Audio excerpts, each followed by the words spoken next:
প্রিয় শিক্ষার্থীরা, যে কোনো সংখ্যা পদ্ধতি থেকে যে কোনো সংখ্যাকে তুমি ডেসিমালে কিভাবে রূপান্তর করবে সেই নিয়মটি আজকে খুব সহজে আমরা শিখে নেব। দেখো, এখানে একটা সংখ্যা লিখেছি যেটা হলো অক্টালে আছে, আমরা সেটাকে ডেসিমালে নিয়ে যাব।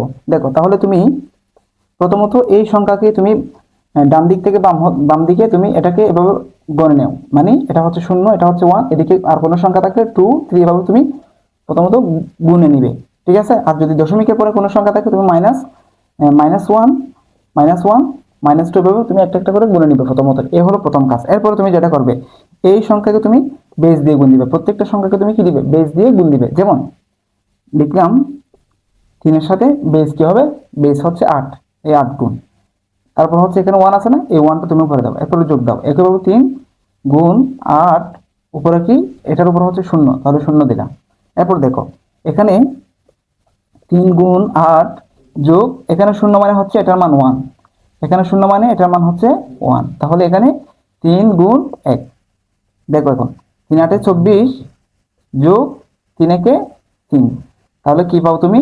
তুমি হচ্ছে 27 পাও, তাই না? এটা হলো কি ডেসিমালের মান। তুমি এরকম যে কোনো সংখ্যা পদ্ধতি থেকে ডেসিমালে আনার জন্য শুধুমাত্র এই ট্রিকটি ফলো করবে, এর ছাড়া আর কোনো নিয়ম তোমাকে শিখতে হবে না। আশা করি এরকম যদি সুন্দর সুন্দর ভিডিও পেতে চাও অবশ্যই আমাদের পেজটি ফলো করে দিবে এবং চ্যানেলটি সাবস্ক্রাইব করে দিবে। ধন্যবাদ।